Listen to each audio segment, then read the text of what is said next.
الشيطان الرجيم. بسم الله الرحمن الرحيم.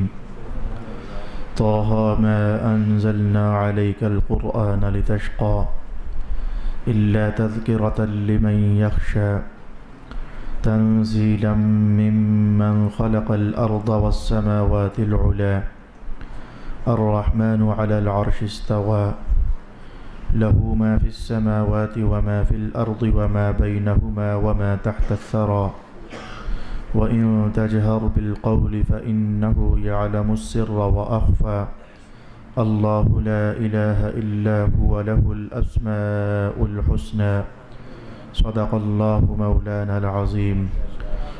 الصلاة والسلام عليك يا سيدي يا رسول الله. الصلاة والسلام عليك يا سيدي يا حبيب الله. الصلاة والسلام عليك يا سيدي يا شفيع المذنبين وعلى آلك وأصحابك يا سيدي يا رحمة للعالمين.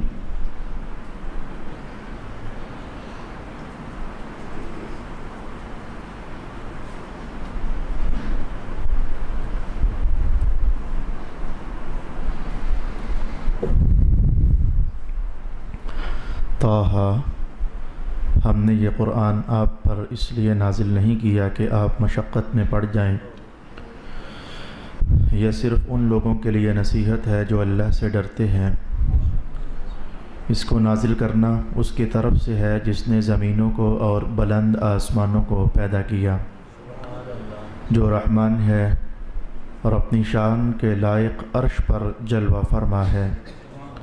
اسی کی ملکیت میں ہے جو کچھ آسمانوں میں ہے اور جو کچھ زمینوں میں ہے اور ان کے درمیان میں ہے اور زمین کی تہ میں ہے. اور اگر آپ بلند آواز سے بات کریں تو بے شک وہ آہستہ اور اس سے بھی زیادہ پوشیدہ باتوں کو جانتا ہے. اللہ معبود ہے، اس کے سوا کوئی عبادت کا مستحق نہیں ہے. تمام اچھے نام اسی کے ہیں. صدق اللہ مولانا العظیم. تلاوت کردہ آیات بینات میں سے 2 آیات پر گزشتہ نشست میں ہم نے مفسرین کرام کا کلام سماعت کیا تھا. آج کی بقیہ تلاوت کردہ 6 آیات، ان کے لیے کچھ زیادہ پیچیدہ عنوانات تو نہیں ہیں، البتہ چونکہ اس سے قبل بھی مختلف جگہوں پر یہ بیانات آ چکے، اختصار کے ساتھ مزید 6 آیات بینات کو ہم سمجھنے کا اہتمام کرتے ہیں. پہلی آیت طه، اس پر ہم نے گفتگو سماعت کر لی. ما انزلنا علیک القرآن لتشقى، محبوب پیارے ہم نے قرآن اس لیے تو نازل نہیں فرمایا کہ آپ مشقت میں پڑ جائیں. یہاں بس میں ایک بات کہہ کر کے تو آگے بڑھ جانا چاہوں گا. آپ کو اس آیت میں یہ مفہوم سمجھنا چاہیے کہ اللہ رب العالمین اپنی محبت سے رسول پاک علیہ السلام کا آرام میں ہونا، یعنی اللہ چاہتا ہے کہ میرے محبوب آرام سے رہیں، میرے محبوب آرام میں رہیں، مشقت سے بچیں اور تکلیفات سے بچیں.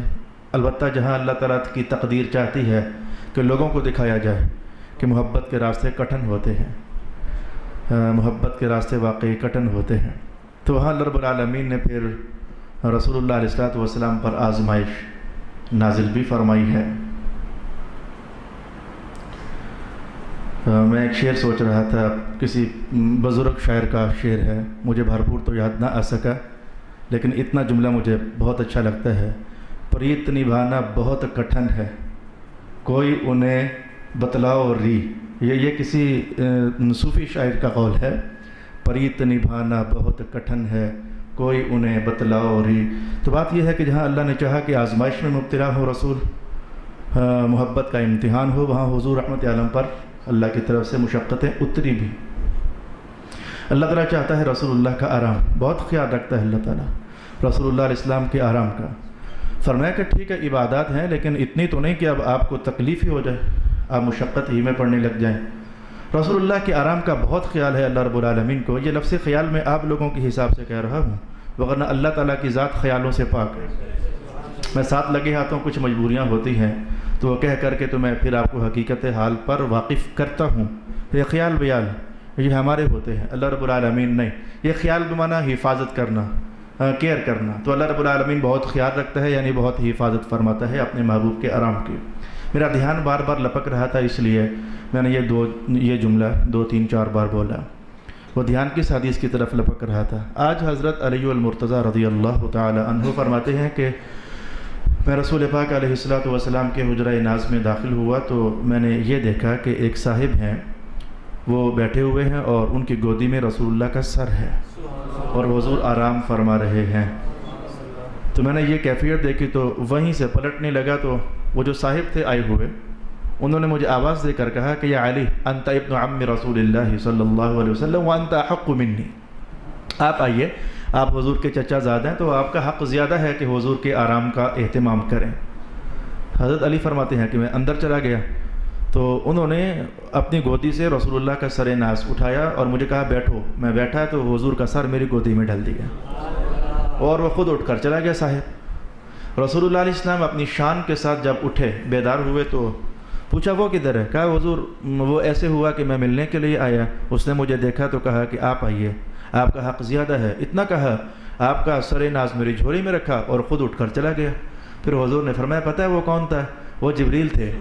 اللہ رب العالمین نے انہیں بھیجا تھا اور بھیجنے کی وجہ بیان کی کہ آج ہمارے سر میں درد تھا تو اللہ نے انہیں بھیجا تھا جاؤ جا کر پہلے ہمارے محبوب سے باتیں کرو، ان کا دل ذرا مشغول ہو جائے، مصروف ہو جائے. تو پھر میرے ساتھ باتیں کرتے رہے یہاں تک کہ میں آرام میں اتر آیا. تو جب ان کے آنے کا مقصد پورا ہو گیا تو تجھے اپنی جگہ بٹھا کر اللہ کے پاس واپس چلے گئے ہیں. میرا دھیان ادھر بار بار جا رہا تھا کہ اللہ رب العالمین رسول اللہ علیہ الصلوۃ والسلام کے آرام کی لفظ مجھے مل گیا، کتنی پرواہ فرماتا ہے. بس یہ جملہ مجھے مل گیا کہ اللہ تعالیٰ اپنے محبوب کے آرام کی کتنی پرواہ فرماتا ہے. اس لیے تو 26واں سپارہ مجھے یاد پڑ گیا اور بالکل اچھا ہو گیا کہ بر موقع اللہ نے میری مدد فرما دی. کچھ لوگ ایک موقع پر ایسا ہوا تھا کہ حضور رحمت عالم کے خلوت خانے میں آرام کرنے کا وقت تھا تو ملنے کے لیے کہیں آئے تھے اور انہوں نے باہر ہی کھڑے ہو کر کے تو یہ اس طرح کے جملے لگائے، یا محمد اخرج الینا، باہر آئیے نا، ہم نے آپ سے ملاقات کرنی ہے. اس طرح کی آوازیں لگائیں. مولا کائنات نے اس موقع پر پھر قرآن اتار دیا اور جو عنوان میں کھینچ رہا ہوں وہ اور پختہ ہو گیا، بلکہ پختگی کی انتہا تک پہنچ گیا. رب کائنات نے ان لوگوں سے بارے میں کہا ان الذین ینادونک من وراء الحجرات اکثرهم لا یعقلون، وہ لوگ جو آپ کو حجروں کے باہر سے آوازیں دے رہے ہیں بے وقوف ہیں، انہیں پتہ نہیں ہے کہ محبوب جب آرام کر رہے ہوں تو خلل نہیں ڈالنا چاہیے. ہم رب ہیں تو دیکھیں ہم ان کے آرام کا اہتمام کرتے ہیں. عنوان بہت خوبصورت اپنی پیک پر پہنچ گیا. اب ہم اگلی آیت کی طرف رجوع کرنا چاہیں گے. تو ہم نے قرآن اس لیے نہیں اتارا کہ آپ مشقت میں پڑ جائیں، الا تذکرۃً. تو یہ قرآن حکیم جو اترا ہے تو اس سے فطرت کے مقاصد یہ ہیں کہ جو لوگ ڈرتے ہیں تو یہ قرآن انہیں نصیحت دے دے. ڈرنے والوں کے لیے قرآن حکیم نصیحت ہے، الا صرف ڈرنے والوں کے لیے نصیحت ہے. قرآن کا عنوان دلچسپ ہو گیا. یہ قرآن نصیحت ہے لیکن سب کے لیے نہیں، صرف ڈرنے والوں کے لیے نصیحت ہے. یہ جملہ میں آپ کو لے جانا چاہوں گا آج سے 12 سال پہلے جب ہم سورہ بقرہ شروع کر رہے تھے تو وہاں بھی ملتا جلتا عنوان آیا تھا. میں تلاوت کرتا ہوں. بسم اللہ الرحمن الرحیم. الف لام میم ذالک الکتاب لا ریب فیہ ھدی للمتقین. یہ قرآن یہ ہدایت ہے صرف متقین کے لیے. وہاں پر قاضی بیضاوی جیسے اکابر مفسرین نے یہ سوال اٹھایا تھا کہ کیا قرآن صرف متقین کے لیے ہدایت ہے؟ جو بندہ گمراہ ہو تو کیا قرآن اسے ہدایت نہیں دے گا؟ جو راہ حق سے اترا ہوا ہے تو کیا قرآن اسے ہدایت نہیں دے گا؟ یہ کہنا کہ یہ صرف متقین کے لیے ہدایت ہے، تو اس پر قاضی بیضاوی نے ارشاد فرمایا تھا کہ قرآن ہدایت بن کر تو سب کے لیے آیا، لیکن اس کے ہدایت ہونے سے فائدہ ملے گا اسے ہی جو تقوی کا راہ چلنا چاہے گا، اور جو تقوی کا راہ چلنا ہی نہ چاہے تو قرآن سب کچھ رحمتوں اور تربیتوں اور ہدایتوں سے لبریز ہونے کے باوجود ان لوگوں کا مقدر قرآن سے جڑ نہیں سکتا جو تقوی کا راستہ چلنا ہی نہ چاہیں. یعنی میں 30ویں سپارے میں آپ کو لے جانا چاہوں گا. لیس للانسان الا ما سعى. اس حقیقت کو قرآن نے اپنے الفاظ میں یوں ارشاد کر دیا کہ انسان کو وہ کچھ مل جاتا ہے جس کے لیے وہ کوشش کرتا ہے. کوشش کرنا اور پھر یہ طلب رکھنا. مجھے 21واں سپارہ بھی یاد آ گیا. والذین جاہدوا فینا لنہدینہم سبلنا. وہ لوگ جو ہمارے لیے کوشش کرتے ہیں تو ہم راستے بھی انہی لوگوں کے لیے کھولا کرتے ہیں. ہم ہدایت کے راستے بھی انہی لوگوں کے لیے کھولا کرتے ہیں. یہ 12 سال پرانا بیان تھا. اب میرا خیال ہے کہ اس کی روشنی میں آج کے لیے یہ جملہ سمجھنا آسان یہ قرآن تو ان لوگوں کے لیے نصیحت ہے جو اللہ سے ڈرتے ہیں۔ معنی یہ تھا کہ نصیحت بن کر تو سب کے لیے آیا ہے، لیکن فائدہ سارے اٹھا نہیں سکتے۔ بارش میں کھیتیاں اگانے کی طاقت ہے، لیکن ساری زمینیں یہ طاقت حاصل کیا نہیں کرتی۔ ریتلی زمینیں یا پھر پتھروں والی زمینیں یا پھر گیٹوں والی زمینیں وہ بارش کے اس فائدے سے استفادہ کر نہیں سکا کرتی۔ بس کچھ ایسا ہی عنوان ہے جیسے کہ رسول پاک علیہ الصلوۃ والسلام سب جہانوں کے لیے رحمت بن کر آئے، ایمان کا نور بن کر آئے، مرکز ہدایت بن کر آئے، لیکن کچھ لوگوں کے دل تھے ہی ایسے کہ جن کے بارے میں رب کائنات نے فرمایا ہوا تھا غشاوۃ، یہ تو غلافوں کے اندر ہیں۔ محبوب آپ کے حسین اور منور حیات اقدس کے حسین پہلوؤں سے یہ استفادہ کرنے سے قاصر ہیں۔ آپ کی ذات کے فیض مند ہونے میں اور فیض بار ہونے میں کوئی شک نہیں، لیکن ان کے دلوں کی کھیتی اتنی ویران ہے کہ یہ فائدہ نہیں اٹھا سکتے۔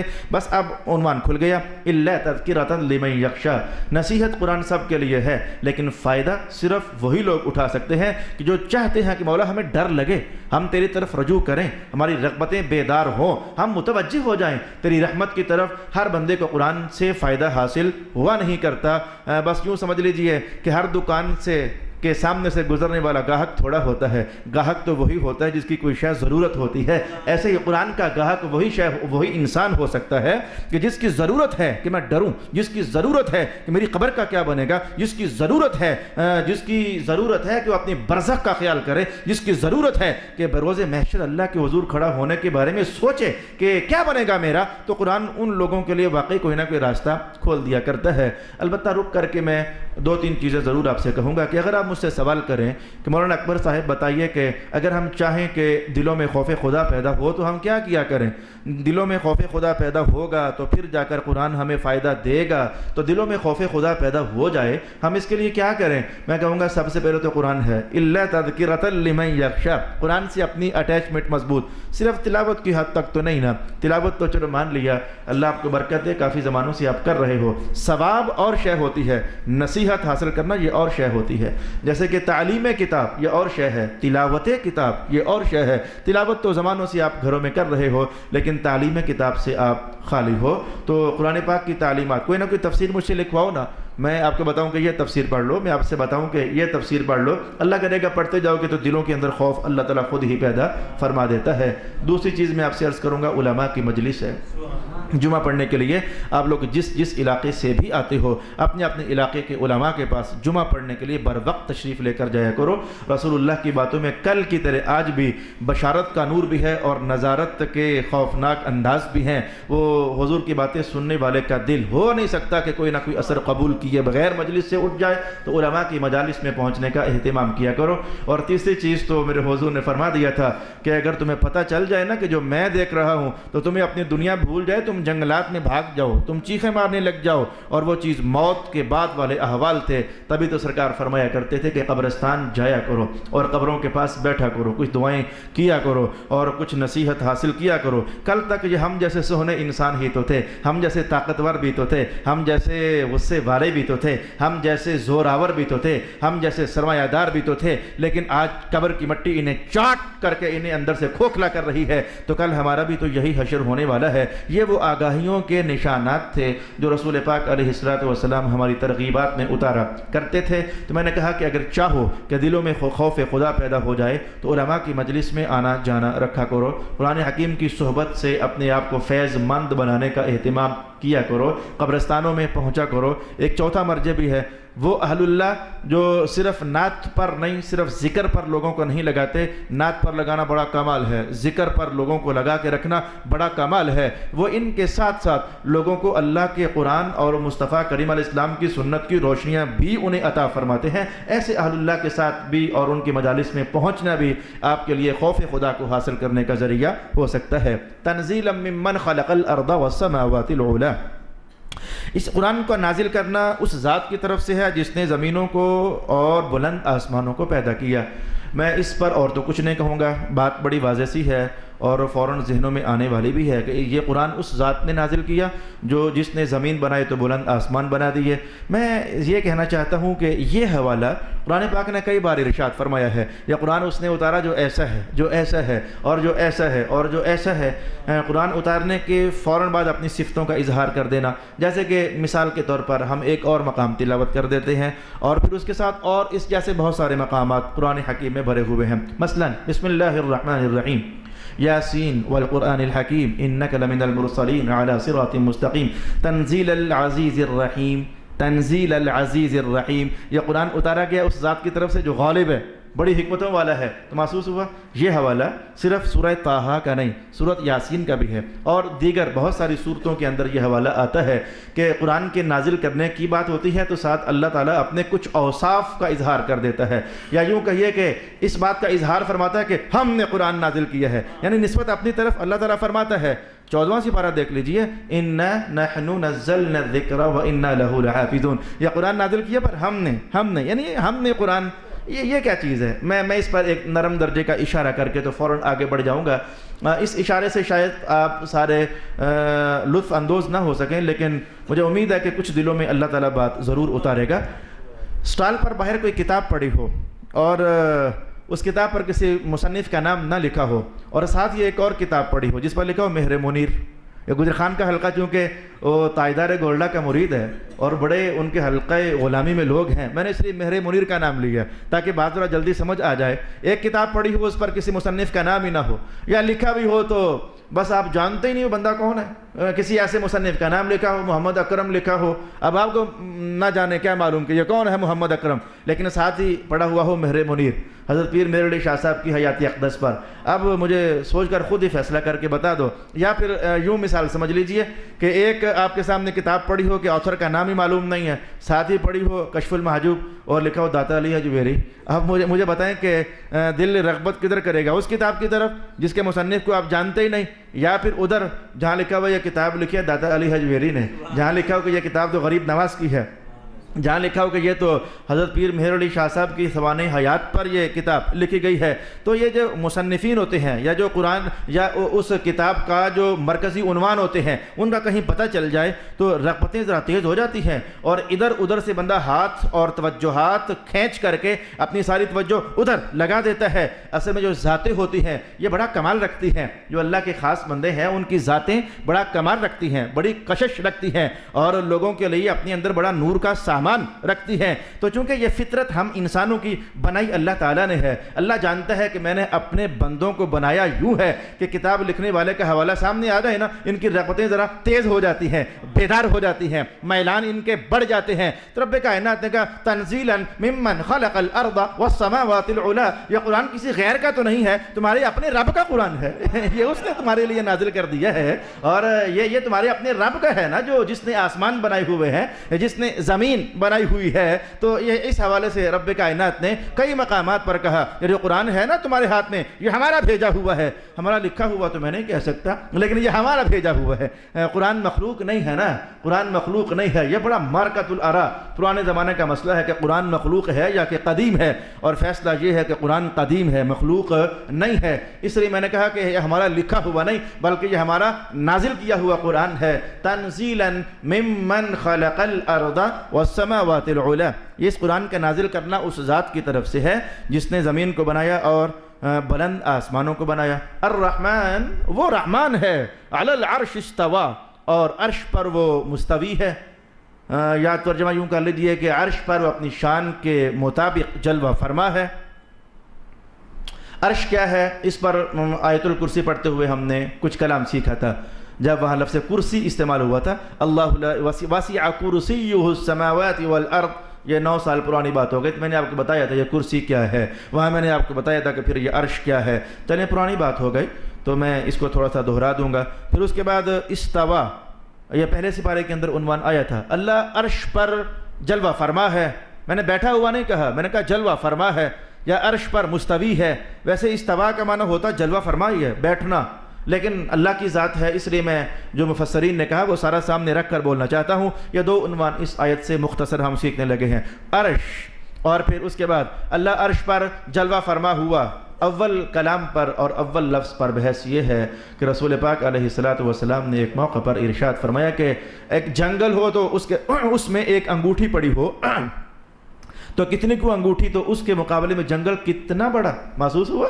کہا جا سکتا ہے کروڑوں گنا بڑا ایک جنگل، اس میں انگوٹھی پڑی ہو تو وہ جنگل انگوٹھی کے مقابلے میں کتنا بڑا، کہا جا سکتا ہے کہ کروڑوں گنا بڑا۔ یہ تو فوراً بات سمجھ آنے والی ہے۔ میرے حضور نے فرمایا کہ جو اللہ کی کرسی ہے اس کے مقابلے میں اگر کائنات کو رکھا جائے تو تمہیں یوں لگے کہ کائنات جیسے انگوٹھی ہے اور اللہ کی کرسی جیسے وہ جنگلوں جیسا احاطہ کرنے والا ہے۔ یہ اتنی بڑی کائنات، اتنے بڑے زمین و آسمان اللہ کی کرسی کے سامنے رکھ دیے جائیں تو دیکھنے والی نظر یوں محسوس کرے گی جیسے کرسی تو بہت بڑی ہے اور اس کے سامنے کی چھوٹی سی انگوٹھی پڑی ہوئی ہے۔ ہماری دنیا کی حیثیت اللہ کی کرسی کے سامنے یہ ہے۔ بات یہاں پہنچانے کے بعد رسول پاک علیہ السلام نے فرمایا کہ اس کرسی کی حیثیت اللہ کے عرش کے سامنے بھلا کتنی ہے؟ فرمایا کہ وہی جو بھی آپ کو بتا دیا، اللہ کا عرش پڑا ہو اور اللہ کے عرش کے سامنے اللہ ہی کی کرسی اگر رکھ دی جائے تو یوں لگے کرسی جیسے ایک چھوٹی سی مندری ہے اور رنگ ہے، اور اللہ کا عرش ایسے لگے جیسے وہ جنگلات کی وسعت اللہ رب العالمین نے اسے عطا فرما دی ہے۔ یہ جنگلات میں نے بطور سمجھانے کے کہا، اب یہ سٹیپ بائی سٹیپ اوپر چلیں۔ یہ زمین و آسمان یہ اللہ کی کرسی کے سامنے ایک انگوٹھی جتنی چھوٹی سی چیز لگیں گے، کرسی اتنی بڑی ہے، اور کرسی اللہ کے عرش کے سامنے بالکل ایسے لگے جیسے انگوٹھی پڑی ہوئی ہے۔ اللہ کا عرش کچھ اتنا بڑا ہے، فرمایا کہ جو اتنا بڑا عرش ہے جس کے سامنے کرسی جو کہ زمین و آسمان کے لیے جنگلات کے درجے میں تھی اگر رکھ دی جائے تو وہ بھی انگوٹھی برابر تمہیں نظر آئے، تو وہ جو رب ہے وہ اس پر جلوہ فرما ہے۔ الرحمن علی العرش استوى، وہ رب وہ رحمان ذات اس عرش پر جلوہ فرما ہے۔ باقی جلوہ فرما ہونے کا ہمارے ہاں انسانوں کے ہاں معنی یہ ہوتا ہے بیٹھنا، لیکن یاد رکھیں کہ یہ لفظ اللہ تعالیٰ کی ذات کے بارے میں متشابہات قرآن میں سے ہے۔ متشابہات قرآن کا معنی ہوتا ہے ترجمہ تو ہو سکتا ہے لیکن مفہوم کیا ہے اور مراد کیا ہے وہ ہمیں سمجھ ہے ہی نہیں ہے، تو لہذا ہمیں اس موقع پر صرف یہ کہنا ہوتا ہے اے میرے اللہ اس تیرے کلام سے جو مراد بھی ہے ہم اس پر ایمان لاتے ہیں۔ یہ ہے عقیدہ مسلمانوں کا، اور یہ تیسرے سپارے کے اندر یہ عقیدہ لکھا ہوا ہے کہ مولا جو بھی اس کی مراد ہے ہم تو سمجھ نہیں سکے، ہم تو بیٹھنے کا کچھ ایسا معنی سمجھتے ہیں جیسے تصویر آپ کی بنی ہوئی ہے یا پھر جیسے تصویر میری بنی ہوئی ہے، تو اے میرے اللہ تو ان شکلوں سے تو پاک ہے، تو ان تصویروں سے تو پاک ہے، پھر عرش پر جلوہ فرما ہونا یہ کون سا ہے یہ ہم تو نہیں جانتے۔ اب سمجھیں کہ اس جملے کا معنی یہ ہوتا ہے جو میں نے آپ کو بتا دیا، مولا جو تیری شان کے لائق ہے تو ویسے تشریف فرما ہے، اب وہ تیری شان کے لائق کیا شے ہے وہ تو جانتا ہے، ہم نہیں جانتے، ہم نے تجھے دیکھا ہی نہیں ہے، تو کیسے تو کیفیات سے پاک ہے۔ کیسے کہیں کہ یہ بیٹھنے میں گھٹنا فولڈ ہوتا ہے، بازو فولڈ ہوتے ہیں، بندے کا جو پشت ہے وہ سیدھی ہوتی ہے، جتنی کیفیات بھی بیٹھنے کی ہیں اللہ تعالیٰ مخلوقات کی کیفیات سے پاک ہے، مخلوق کی کوئی کیفیت کا بھی اللہ کے ساتھ کوئی تعلق نہیں ہے۔ ارشاد گرامی ہوا الرحمن علی العرش استوى لہ ما فی السماوات وما فی الارض وما بینہما وما تحت الثری۔ ترجمہ تو اس آیت کا یہ ہے جو کچھ آسمانوں میں ہے اسی کا ہے، جو کچھ زمین میں ہے اسی کا ہے، اور فرمایا کہ آسمانوں اور زمین کے درمیان جو کچھ ہے یہ بھی اسی کا ہے، اور فرمایا کہ ثرا کے نیچے جو کچھ ہے یہ بھی اسی کا ہے۔ چار باتیں ارشاد فرمائی، چار جہانوں کی طرف قرآن نے گویا اشارہ کر دیا۔ وہ جو آسمانوں کا جہان ہے، ادھر جو مخلوقات ہیں یا ادھر جو کچھ بھی ہے اسی کا تو ہے۔ لگا یوں کہ آسمانوں میں بہت کچھ ہے، ہم صرف فرشتوں کو جانتے ہیں، اس سے زیادہ ہم جانتے نہیں ہیں۔ آسمانوں میں بہت کچھ ہے، ہم صرف فرشتوں کو جانتے ہیں، یا سائنس پڑھنے والے وہ زہرہ کو، مریخ کو اور چاند کو اور سورج کو وغیرہ پلوٹو کو جانتے ہوں گے، ہم اتنا کچھ جانتے ہیں۔ اور وہ جو 9 سیارے میں نے کہے تو وہ تو اسے تو بس تھوڑا سا نام کی حد تک جانتے ہیں، اس سے زیادہ انفارمیشن ہمارے پاس نہیں ہے۔ تو کہا کہ آسمانوں میں جو کچھ ہے، میں نے کہا چاند ہے، چلیں سورج ہے، چلیں ستارے ہیں، چلو پلوٹو ہے، چلو یہ مریخ ہے وغیرہ وغیرہ، یا پھر فرشتے ہیں، ہم اتنا کچھ جانتے ہیں۔ اور بھی بہت کچھ ہے جو ہم جانتے نہیں ہیں، لیکن رب کائنات نے کہا جو تم جانتے ہو اور جو نہیں جانتے وہ سارا ہمارا اپنا ہی ہے۔ اس کے بعد ارشاد ہوا زمین میں جو کچھ ہے۔ اب زمین میں جو کچھ ہے اللہ کی بے شمار نعمتیں، بہت سیوں کو تو ہم جان چکے ہیں لیکن ابھی بہت ساری باقی ہیں، ہماری نظروں سے نہیں گزری۔ فرمایا وہ سارا کچھ بھی ہمارا ہے۔ وما بینہما، ساتوں آسمان اور زمین کے درمیان جو کچھ ہے، میں اس پر آیت تلاش کرنا چاہ رہا تھا، یہاں کیا ہے؟ آسمانوں اور زمین کے درمیان ہم اتنا کچھ جانتے ہیں جیسے ہوا ہے، یا پھر بادل ہوتے ہیں، یا پھر بارشیں ہوتی ہیں آسمانوں اور زمین کے درمیان، یا کچھ خلائیں ہوتی ہیں، یا کچھ آکسیجنز ہوتی ہیں، یا کچھ گیسز ہوتی ہیں، اتنا کو تو ہم جانتے ہیں. یا پھر گریوٹی زون سے اوپر چلے جاؤ تو وہاں کی جو مخصوص کیفیات ہوتی ہیں، ہر مادی شے وہاں جا کر بے وزن ہو جاتی ہے. کچھ اتنا کو ہم جانتے ہیں، لیکن اس سے زیادہ نہیں جانتے. میں آج اس سے زیادہ جاننا چاہ رہا تھا تو مجھے وہ تو نہ ملا. آج کی اسٹڈی میں مجھے یہ تو نہ ملا کہ اور کیا ہے جس کے بارے میں رب کائنات نے کہا زمین اور آسمانوں کے درمیان جو کچھ ہے وہ بھی اللہ کا ہے. تو درمیان کیا کچھ ہے جاننا چاہا، میں نے تلاش کرنا چاہا، لیکن مجھے آج کی نشست میں مل نہ سکا. لیکن اگلے جملے پر جو مجھے ملا وہ بہت ہی دلچسپ واقعہ ہو گیا. وہ تو میرا گمان بھی نہیں تھا کہ مجھے مل جائے گا، لیکن وہ بہت دلچسپ واقعہ ہو گیا. رب کائنات نے کہا وہ جو سرا کے نیچے ہے وہ بھی ہمارا ہے. یہ سرا کیا ہے اور سرا کے نیچے کیا ہے؟ یہ سرا کیا ہے؟ میں اس پر حدیث کے الفاظ آپ کی خدمت میں بیان کر دینا چاہوں گا. یہ سرا کیا ہے اور پھر سرا کے نیچے کیا ہے؟ اس وقت میرے ہاتھ میں الدر المنصور حضرت امام جلال الدین سیوطی رحمۃ اللہ تعالی علیہ. یہ بندہ چونکہ رسول اللہ علیہ السلام کی بارگاہ میں بہت مقبول آدمی ہے امام سیوطی، وغیرہ اس انداز میں ابن کثیر بھی ہیں، اس انداز میں ابن جریر طبری بھی ہیں، اس انداز میں ابن مردویہ بھی ہیں، اس انداز میں تفسیر معصورات کے حوالے سے ابن ابی حاتم بھی ہیں. یہ 5 سے 10 کے درمیان تفاسیر ہیں جو قرآن کو حدیث کی روشنی میں حل کرنے والی تفاسیر ہیں، اور بھی ہیں. لیکن جس بندے کو جاگتی نظر سے رسول اللہ علیہ السلام 72 مرتبہ دیدار کرا رہے ہیں، کوئی خاص تو ہے نا، وہ بندہ کوئی خاص تو ہے. میں اس لیے بار بار حوالہ سیوطی کا قائم کرتا ہوں. میرے استاد محترم حضرت علامہ سید ریاض حسین شاہ صاحب دامت برکاتہم القدسیہ کبھی کبھی حوالہ ابن مردویہ کا، ابن جریر طبری کا دیا کرتے تھے. اکثر آپ کہتے تھے سیوطی دل کو لگ گیا ہے. بھئی بھلا کیوں نہ لگے؟ سیوطی تو حضور رحمت عالم کے دل کو بھی لگے ہوئے تھے، اس لیے تو 72 مرتبہ زیارت آپ نے جاگتی نظر سے، خواب میں نہیں. تو یہ میں نے آج لاجک بیان کر دی کیوں میں آخر بار بار سیوطی سیوطی سیوطی سیوطی. اور یہ کتنی عجیب و شان بات ہے. ایک زمانہ آپ پر ایسا بھی گزرا، آپ نے جب یہ کتاب لکھی جامع المسانید والمراسیل، تو اس دور میں جو محدثین تھے اگر وہ یہ چیک کرنا چاہتے کہ کوئی حدیث واقعی حدیث ہے یا نہیں، جو حدیث ہم تک پہنچی وہ واقعی حدیث ہے یا کہ نہیں، تو وہ کہتے جا کر سیوطی کی جامع المسانید دیکھ لو، اگر ادھر ہوئی تو سمجھو حدیث ہے، اگر ادھر نہیں ہے سمجھو حدیث ہی نہیں ہے. اللہ نے ایسا بلند مقام عطا فرما دیا. تو خیر امام سیوطی ارشاد فرماتے ہیں کہ یہ سرا کیا ہے اور سرا کے نیچے کیا ہے. آئیں سنتے ہیں. اس حدیث کے راوی ہیں حضرت جابر بن عبداللہ رضی اللہ تعالی عنہ. غزوہ تبوک کی کہانی ہے، غزوہ تبوک کی کہانی ہے. رسول پاک، میں سے غزوہ تبوک آپ کو سنا چکا، لیکن وہاں تو قرآن نے جو ٹاپکس چھیڑے تھے وہی بتائے تھے نا. آج ذرا ایک عجیب شان کا ہے تو آپ کے سامنے لا رہا ہوں. حضرت جابر فرماتے ہیں کہ غزوہ تبوک کا موقع تھا تو ہم حضور رحمت عالم کے ساتھ تھے. تو ایک شخص آیا، اس کا جسم ذرا ہم سب سے لمبا تھا. کان رجل طویل القامہ، اس کا جسم ہم سب سے لمبا تھا. کوئی عجیب ہی تھا، اجنبی ہی تھا، ہم جانتے نہیں تھے. تو حضور کی خدمت میں حاضر، قریب ہوا رسول اللہ علیہ السلام کے.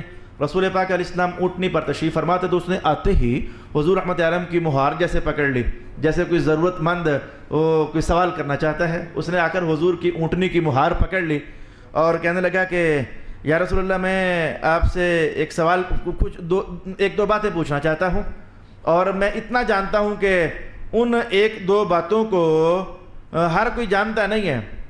پوری روئے زمین میں 2 کو ہیں جو ان باتوں کو جانتے ہیں. تو میں چاہتا ہوں کہ آپ سے پوچھ لوں، 2 کو ہیں جو ان باتوں کو جانتے ہیں، تیسرا کوئی نہیں ہے. روئے زمین میں کوئی تیسرا نہیں ہے جو ان 2 باتوں کو، ان سوالات کو جانتا ہو. تو میں چاہتا ہوں کہ ذرا آپ سے پوچھوں. رسول پاک علیہ السلام نے کہا اچھا پوچھ، کیا پوچھنا چاہتا ہے؟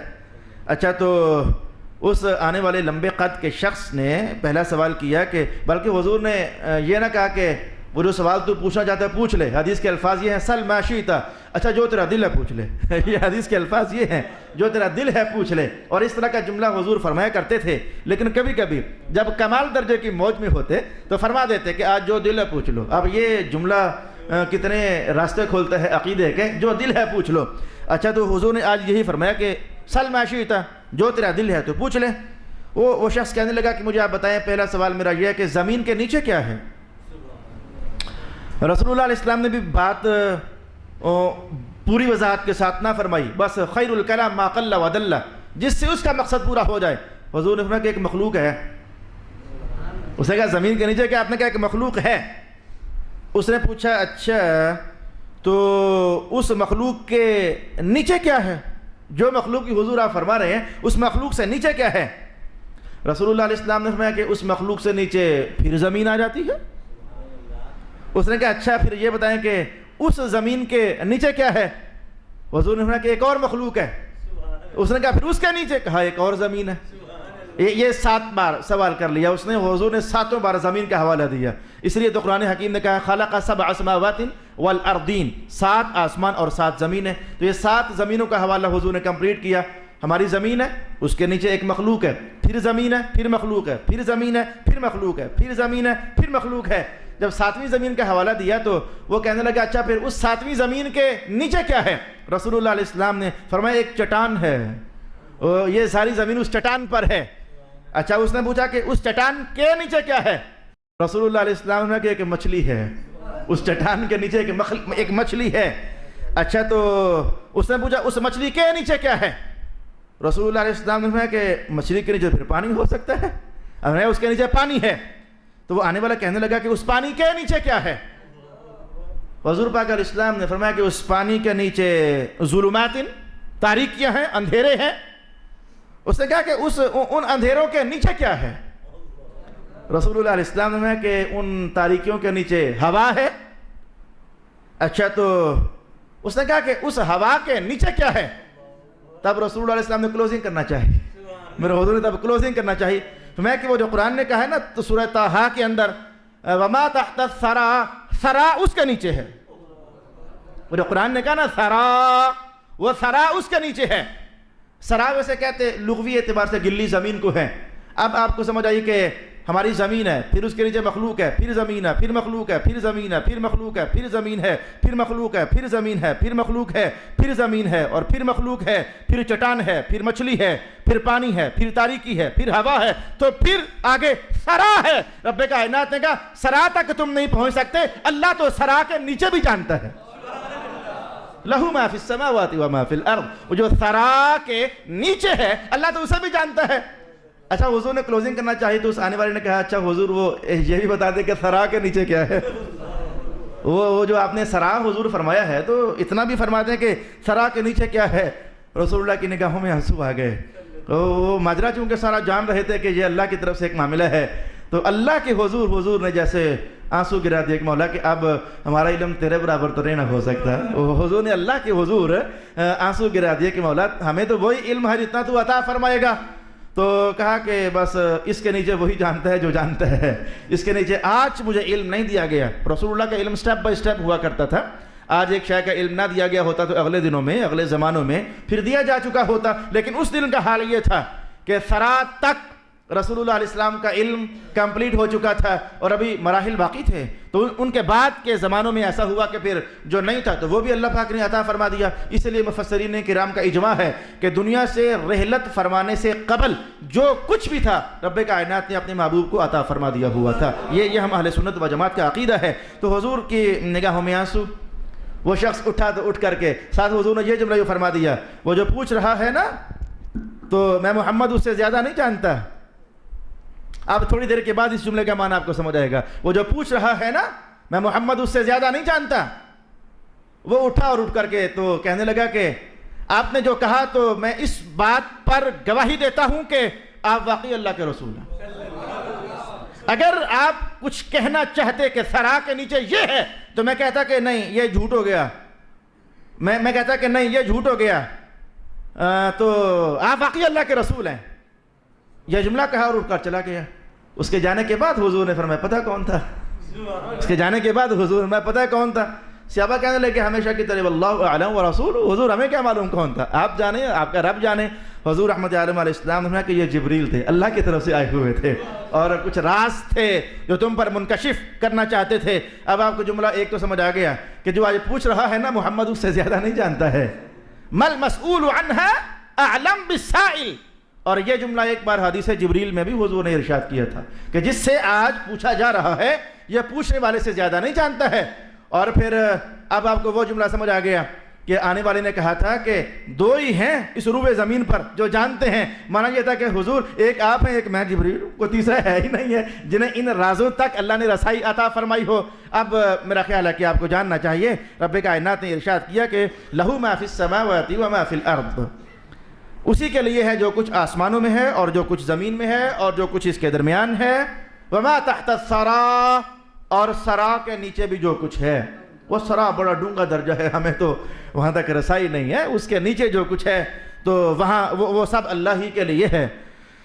وَإِن تَجْهَرْ بِالْقَوْلِ فَإِنَّهُ يَعْلَمُ السِّرَّ وَأَخْفَى، اگر آپ بات کو کھول کر کریں، اونچی آواز سے کریں تو اللہ کو اس کا بھی پتہ ہوتا ہے، اور اگر سر میں کریں تو اس کا بھی اللہ کو پتہ ہے، اور اگر اخفا میں کریں تو اللہ کو اس کا بھی پتہ ہے۔ یعنی یہ جو ظاہر میں بات کرنا، ان تجہر بالقول، جیسے کہ میں کر رہا ہوں، آپ سن رہے ہو، یہ تو بات ہوگی جہری، اونچی آواز سے بات کرنا، اللہ کو ان کا پتہ ہے۔ میں جو سر ہے اللہ وہ بھی جانتا ہے، یہ سر، اور پھر کہا جو اخفا ہے، یعنی اخفا مصدر، تو اس سر سے بھی زیادہ جو پوشیدہ ہے اللہ اسے بھی جانتا ہے۔ جان بوجھ کر میں نے ترجمہ دہرایا تاکہ اہل سنت کا عقیدہ آپ جان سکو۔ ہم مسلمانوں کا عقیدہ یہ ہے کہ آج تک جو کچھ ہو چکا اللہ اسے بھی جانتا ہے، اور آئندہ جو لوگ پیدا نہیں بھی ہوئے وہ پیدا ہوں گے تو انہوں نے جو کچھ کرنا تھا اللہ اسے بھی جانتا ہے۔ ہم مسلمانوں کا عقیدہ یہ ہے۔ قیامت تک کیا ہونے والا ہے، ابھی ہزاروں لاکھوں مخلوقات پیدا نہیں ہوئی، اللہ پہلے ہی سے جانتا ہے۔ یہ عقیدہ کہاں لکھا ہوا ہے؟ قرآن پاک میں لکھا ہوا ہے۔ آئیں سمجھتے ہیں۔ سید المفسرین حضرت ابن عباس رضی اللہ تعالی عنہ سر اور اخفاء پر بحث کرتے ہوئے ارشاد فرماتے ہیں، یہ سر اور اخفاء وہ صوفیاء کا نہیں، وہ صوفیاء کے ہاں بھی یہ رمز ہیں، یہ سر ہے، یہ اخفاء ہے، یہ قلب ہے، یہ ان کے ہاں بھی یہ وہ جو لطائف خمسہ باطنہ ہوتے ہیں، یہ صوفیاء کی اصطلاحات نہیں، یہ قرآن و سنت۔ ابن عباس فرماتے ہیں کہ سر اور اخفاء کو سمجھنا ہو تو سٹیپ بائی سٹیپ سمجھو۔ آپ نے فرمایا کہ دیکھو، کبھی تم کسی سے رازداری میں بات کرتے ہو، اور کبھی ایسی بات ہوتی ہے کہ جو اتنی راز والی ہوتی ہے کہ تم کسی اور کو بھی نہیں بتاتے ہو، صرف اپنے تک رکھتے ہو۔ ایسا ہے انسانی زندگی میں، ایسا ہے۔ کوئی بات ہوتی ہے بھلے راز ہو لیکن تم ہولے سے کسی کو بتا دیتے ہو، اور پھر ساتھ کہتے بھی ہو کہ کسی کو بتانا مت۔ کچھ راز ایسے ہوتے ہیں جو بندہ کسی کے ساتھ شیئر کر لیتا ہے، اور کچھ راز ایسے ہوتے ہیں جو بندہ کسی کے ساتھ بھی شیئر نہیں کرتا، اپنے ہی سینے کے اندر بند ہوتے ہیں۔ تو ابن عباس نے فرمایا کہ وہ راز جو تم نے کسی سے شیئر کر لیا اسے کہتے ہیں سر، اور وہ راز جو تمہارے سینے میں بند ہے ابھی کسی سے بھی شیئر نہیں کیا اسے کہتے ہیں اخفاء۔ تو رب کائنات نے کہا جو ہولی ہولی جو کسی کو بتا رہے ہو ہمیں اس کا بھی سارا پتہ ہے، اور جو ابھی تک سینوں میں چھپایا ہوا ہے ہم اسے بھی جانتے ہیں۔ آپ نے کہا آگے بڑھ جائیے، آپ نے کہا آگے بڑھ جائیے۔ ایک راز وہ ہے جو تم نے کم از کم سوچ تو لیا ہے، اپنے تک رکھا ہوا ہے لیکن سوچ تو لیا ہے، میں ایسا کرنے والا ہوں، ایسا کہنے والا ہوں، کہیں جانے والا ہوں، سوچ تو کم از کم لیا ہے، تمہاری سوچوں میں تو کم از کم آ گیا ہے۔ اور ایک ایسا راز بھی ہے جو تم نے فی الحال سوچا نہیں، ان قریب سوچو گے، اور تمہیں پتہ بھی نہیں کہ میں سوچوں گا یا نہیں سوچوں گا۔ 1 سال بعد، 2 سال بعد، 10 سال بعد، 15 سال بعد، آج سے 20 سال پہلے آپ نے کبھی بھی نہیں سوچا تھا کہ میں آج مسجد میں درس قرآن سننے آؤں گا، آپ نے کبھی سوچا ہی نہیں تھا، وہ آج آپ نے سوچا۔ تو آج سے 20 سال پہلے اپنے آپ کو کھڑا کرو تو وہ سوچ، وہ راز جو آپ نے تب سے 20 سال کے بعد یعنی آج سوچنا تھا، یہ 2 چیزیں ہو گئی نا۔ ایک وہ راز جو سوچ بن کر تمہارے اندر اتر آیا، اور ایک وہ راز جو ابھی تک تمہارے خیالوں میں بھی نہیں ہے، اور تم نے آئندہ جا کر کہیں سوچنا ہے۔ تو ابن عباس فرماتے ہیں کہ وہ جو خیال تمہاری سوچوں میں اتر آیا وہ سر ہے، اور جو تم نے ابھی تک خود بھی نہیں سوچا وہ اخفاء ہے۔ رب کائنات نے کہا جو تم سوچ چکے ہم تو وہ بھی جانتے ہیں، اور جو تمہارے خیالوں میں ابھی تک آیا نہیں بعد میں سوچوں گے ہم عرش والے تو وہ بھی جانتے ہیں۔ السر و اخفاء، لہذا یہ ہوا قرآن پاک کا بیان۔ اب وہ عقیدہ آپ کو سمجھ آ گیا۔ رب کائنات کی شان یہ ہے کہ آج تک جو ہو چکا وہ بھی اللہ جانتا ہے اور پہلے سے جانتا تھا، اور آئندہ جو ہوگا اللہ وہ بھی جانتا ہے، ابھی نہیں، یعنی اس سے بھی پہلے، کتنا کو پہلے، کھربوں سال، اس سے بھی زیادہ پہلے۔ اب اس سے زیادہ کتنا مجھے نہیں معلوم، یعنی بہت پہلے، یعنی جب سے اللہ رب العالمین ہے تبھی سے وہ سب کچھ جانتا تھا۔ یہ عقیدہ بیان کرنے کی ضرورت بھی ہے۔ اس دور میں کچھ سال پہلے ایک ایسا گروہ وجود میں آیا جس نے اللہ تعالیٰ کی ذات کے متعلق یہ جملہ بول دیا کہ جب تک کچھ ہو نہ جائے اللہ کو پتہ نہیں ہوتا، ہو چکنے کے بعد اللہ کو پتہ چلتا ہے کہ یہ ہو گیا، یہ کفر ہے۔ اللہ کے متعلق یہ سوچ رکھنا یہ کفر ہے۔ ہم مسلمان کم از کم سوچ بھی نہیں سکتے کہ اللہ کو کچھ کام ہو چکنے کے بعد پتہ چلتا ہے، پہلے پتہ نہیں ہوتا۔ ہمارا قرآن ہمیں یہ ایمان دیتا ہے تمہارا رب تو ایسی شانوں والا ہے کہ جو تمہاری سوچوں میں آ گیا لیکن راز بن کر اللہ اسے بھی جانتا ہے، اور آئندہ جو مخلوقیں ابھی پیدا بھی نہیں ہوئی اور انہوں نے کیا سوچنا ہے اپنی زندگی کے آخری لمحات میں، اللہ اسے بھی جانتا ہے۔ اس لیے تو بِكُلِّ شَيْءٍ عَلِيمٍ، یہ قرآن حکیم کا بیان، بِكُلِّ شَيْءٍ عَلِيمٍ، اللہ ہر شے کا علم رکھنے والا ہے۔ ارشاد گرامی ہوا وَإِن تَجْهَرْ بِالْقَوْلِ فَإِنَّهُ يَعْلَمُ السِّرَّ وَأَخْفَى، اللہ لا الہ الا ہو، وہی اللہ ہے، اس کا سوا کوئی معبود نہیں۔ تمام پاکیزہ نام اسی کے لیے ہیں۔ دو بحثیں ہیں، ایک تو اس بار نہیں کہہ پاؤں گا، تمام پاکیزہ نام اسی کے ہیں۔ ایسے خیال میں جا رہا ہے کہ میں وہ اللہ کے نام آپ کے سامنے لاؤں اور بیان کروں کہ ہمارے رب کے ناموں کا معنی کیا ہے، خیال میں بات آ رہی ہے، اور یہ آج نماز کی حالت میں، سجدے کی حالت میں خیال آیا، اس سے پہلے تصور میں نہیں تھا، اور اللہ اس بات کو جانتا تھا کہ مولانا صاحب کے ذہن میں دن کو خیال نہیں آئے گا، سجدے میں آئے گا۔ وہی بات جو میں نے ابھی آپ کو بتائی، اللہ کی شان وہ پہلے سے جانتا ہے۔ تو سجدے کی حالت میں اللہ کا سبحان ربی الاعلیٰ کہہ رہا تھا تو خیال آیا کہ سارے پاکیزہ نام اسی کے ہیں، ذرا دیکھیں تو کہ آخر ان کا معنی کیا ہے، اپنے رب کے نام کا معنی تو سمجھیں۔ ہمیں آج تک اللہ کے نام کا معنی نہیں آتا، کتنا عجیب ہو گیا۔ ہم رحمان کا معنی جانتے ہیں، رحمت والا، لیکن اللہ کا معنی کیا ہوتا ہے ہمیں آج تک اللہ کے لفظ کا معنی ہی نہیں پتہ۔ تو ہم انشاءاللہ یہ اگر توفیق نے میرے ساتھ دیا تو میں اگلی نشست میں شاید یہ بیان کروں گا، لیکن آج اتنا تو ہم جان لیں، اللہ لا الہ الا ہو، وہ اللہ ہے تو اس کے سوا کوئی معبود نہیں۔ لا الہ الا ہو پر ایک بحث بنتی ہے، میں تیز کہتا ہوں، تیز اس لیے کہتا ہوں کہ آپ ذرا مہربانی کیجیے گا، جو نشست ختم ہو تو بس دور سے سلام۔ ہمارے درس قرآن میں ایک ساتھی آتے تھے، محمد عابد ان کا نام تھا، سبزی منڈی سے، ان کے والد صاحب فوت ہو گئے ہیں، تو وہ آپ کے مذہبی ساتھی ہیں، جو ہمارے مذہب کے حوالے سے رفیق قافلہ ہوتا ہے تو اس کے ساتھ آخری وفائیں یہ اپنی ذمہ داری سمجھو، ان کی قبروں پر جانا، ان کے لیے دعا کرنا، ان کے جنازوں میں پہنچنا، جو بھی جانتے ہیں تو لازماً پہنچیں ان کے جنازے میں۔ تو چونکہ میں نے پھر وہاں جانا ہے، 10 بجے ان کا جنازہ ہے، اس سے پہلے میں 5-6 منٹوں میں یہ بحث چونکہ سمیٹ سکتا ہوں تو کہنا چاہتا ہوں۔ بحث کیا ہے؟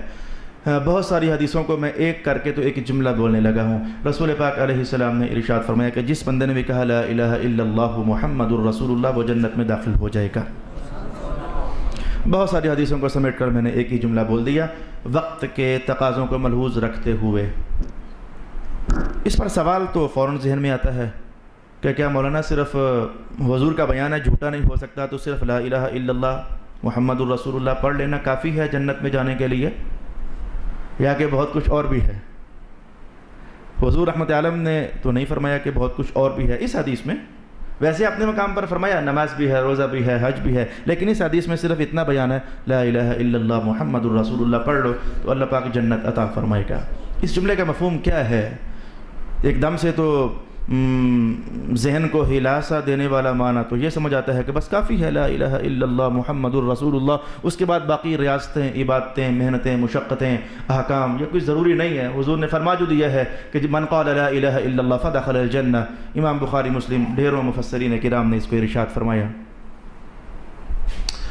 جیسے میں نے سوال مختصر اٹھایا ایسے جواب بھی تیزی سے اور مختصر کہنا چاہوں گا۔ ایک شخص حضور کے پاس آیا، کہا اسلام قبول کرنا ہے، فرمایا کر لے، کلمہ پڑھ لیا۔ کہا میں کیا کیا کروں؟ فرمایا نماز پڑھا کر اور روزے رکھا کر اور زکوٰۃ دیا کر اپنے مال سے۔ اس نے کہا حضور ٹھیک ہے۔ پوچھا کچھ اور؟ فرمایا بس کافی ہے، جاؤ۔ وہ جاتے جاتے یہ جملہ بول رہا تھا واللہ لا ازید علیہ ولا انقص، اللہ کی قسم نہ میں اس سے جتنا حضور نے فرمایا نہ میں اس سے کچھ زیادہ کروں گا نہ کم کروں گا، بس یہ 3 ہی کام کروں گا۔ چلا گیا، جا رہا تھا تو پیچھے حضور یہ جملہ ارشاد کر رہے تھے زمین پر چلتا پھرتا جنتی دیکھنا ہو تو اسے دیکھ لو۔ اس پر محدثین کی بحث ہے۔ اسلام میں کیا صرف 3 چیزیں ہیں؟ نماز، روزہ، زکوٰۃ۔ حج کی بات حضور نے کیوں نہیں فرمائی؟ اور ڈھیروں باتیں ہیں، وہ کیوں نہیں ارشاد فرمائی؟ جواب جلدی سے سنیے۔ کہنے لگے کہ وجہ یہ تھی کہ اسلام کی احکام ایک دم سے نہیں اترے تھے، ایک سال ایک، اگلے سال دوسرا، اگلے سال تیسرا، اگلے سال چوتھا۔ جس سال وہ صحابی آئے تھے وہ شخص آیا تھا صحابی بن کر گیا تھا, تب تک اترا ہی اتنا تھا. تو جب تب تک اترا ہی اتنا تھا تو حضور نے اتنا ہی ارشاد فرمانا تھا. اعتراض ختم ہو گیا. تو جب تک جتنا اترا ہو تو اتنا ہی فرمانے پر جنت ہے. تو اسلام کے پہلے دور میں یہ تھا, اسلام کے پہلے دور میں یہ تھا کفر کے اندھیرے. تو ان کفر کے اندھیروں میں ابھی تک نماز اتری نہیں تھی, روزہ اترا ہی نہیں تھا, حج اترا ہی نہیں تھا, زکوٰۃ اتری نہیں تھی. نماز مکہ میں آخری سالوں میں, روزہ حج زکوٰۃ مدینہ میں. تو یہ اسلام کا پہلا دور, کچھ بھی اترا ہی نہیں. تو اتنا ہی اترا تھا, کلمہ پڑھ لو جنت ہے, کلمہ پڑھ لو تو بس جنت ہے. حضور یہ ارشاد فرما رہے تھے من قال لا الہ الا اللہ فدخل الجنہ. لہذا آپ کو سمجھ آگے کہ اگر وہ صحابی جو اس دن 3 باتیں لے کر گیا, اگر آئندہ بھی جیتا زندہ رہتا تو اور بھی کچھ اترتا, اسے کرنا پڑنا تھا. تب تک اترا ہی اتنا تھا. تو حضور نے فرمایا کہ بس یہ کہ ابھی تک ہے ہی اتنا, تو پڑھ لو لا الہ الا اللہ دخل الجنہ. پھر اس کے بعد ہم لوگ, ہمارے لیے اس حدیث کی امپلیمنٹیشن کیسے ہوگی؟ اس کا جواب یہ ہوگا کہ اس دور کے بعد اسلام کے بہت سارے حصے اور بھی اترے, لہذا ہمیں ان سب کو اختیار کرنا ہوگا, تب ہمارے لیے جنت. یہاں تک تو اصولی کارروائی ہو گئی. اس سے کچھ اگلی ابحاث بھی ہیں, کیونکہ انتہائی تیز میں بول رہا ہوں, کم ترین الفاظ بول رہا ہوں. اس طرح مفسرین کرام نے ایک جملہ یہ بھی ارشاد فرمایا, جس نے کلمہ اسلام پڑھ لیا لا الہ الا اللہ محمد الرسول اللہ اور زندگی بھر گناہ کرتا رہا, کوئی اس نے خیر نہ کی, کیا حال ہوگا اس کا؟ کیا اسے بھی جنت ملے گی؟ دو باتیں ارشاد کی گئیں. بات نمبر 1 یہ کہ ملے گی لیکن اپنے گناہوں کی سزا پا کر.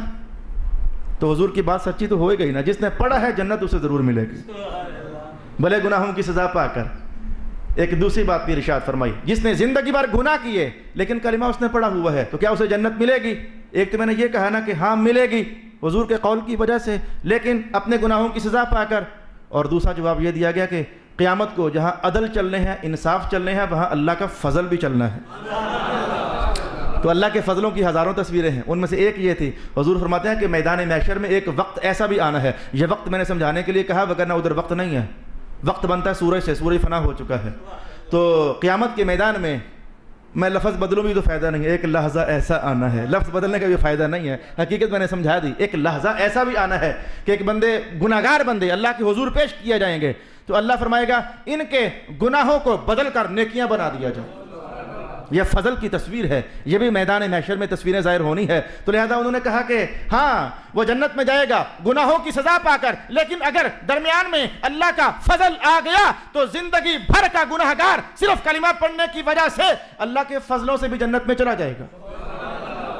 ایک تیسری کہانی بھی کہی گئی, ایک بندہ زندگی بھر گناہ کرتا رہا, اس نے صرف پڑھا تھا لا الہ الا اللہ محمد الرسول اللہ, حضور نے تو فرمایا جنت میں جائے گا. تو جائے گا یا نہیں جائے گا؟ انہوں نے کہا ہاں, جیسے دوزخ اور بندے کے درمیان اگر اللہ کا فضل آ گیا تو موڑ کر سیدھا جنت میں. کہا ایسے ہی دوزخ اور بندے کے درمیان اگر رسول اللہ کی شفاعت آ گئی تو موڑ کر وہیں سے جنت میں جائے گا. اچھا یہ بھی عنوان, کتنی تیزی سے میں بڑی بڑی بحثیں آپ سے کہتا چلا آ رہا ہوں. پھر حضور نے یہ بھی فرمایا کہ آج میں حدیث پڑھ کر کتنا خوش ہوں حدیث پڑھ کر. آج میں ایسے لوگ بھی ہیں کہ زندگی بھر خطائیں کرتے ہیں, گناہگار ہوتے ہیں, لیکن ان کی کوئی ادا اللہ کو اچھی لگی ہوتی ہے زندگی بھر کی, ایک ادا پر بھی اللہ جنت دے دیتا ہے, اس کی شان ہے.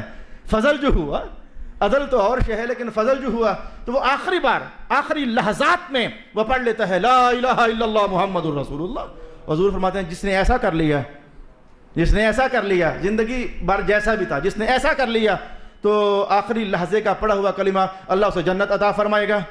اب اس پر جو میں نے کہا حدیث پڑھی ابھی تک میں خوش ہوں, اور انشاءاللہ کئی زمانے خوش رہوں گا. ایمان والو اللہ آپ کو ہم سب کو وہ نصیب فرمائے. اللہ اکبر. یہ دعائیں کرتے ہیں کہ اللہ موت کے وقت ایمان نصیب کرنا. یہ جو دعائیں ہیں ہماری, آج میں نے یہ الفاظ پڑھے جو اتنا دل خوش ہے کہ میں کہنے لگا ہوں, پھر متوجہ ہو جائیے. اللہ اکبر. حضور فرماتے ہیں کہ ایمان والے کی روح قبض کرنے کے لیے جب اسرائیل آتے ہیں تو ان کے ماتھے پر لکھا ہوتا لا الہ الا اللہ محمد الرسول اللہ. تو کتنے سعادت مند ایسے ہیں کہ فرشتے اسرائیل کی پیشانی پر لکھا ہوا دے کر وہی پڑھ لیتے ہیں لا الہ الا اللہ محمد الرسول اللہ. یہ اللہ کی مدد خاص ہو گئی جن خوش بختوں کو اللہ نے بس پار لگانا ہو. لہذا آپ اس حدیث کو آپ 5 طریقوں سے سمجھ پائے. جس نے کہا نا لا الہ الا اللہ وہ جنت میں جائے گا، کس کس فارم میں جائے گا، کس کس کنڈیشن میں جائے گا، میں نے جلدی سے لمبی ابحاث مختصر کر کے آپ کی خدمت میں کہہ دی ہے۔ میں اب مختصر دعا کروں گا تو پھر مختصر سلام بھی ہو جائے گا، پھر آپ چلے جائیے گا۔ 10 بجے جنازہ ہے۔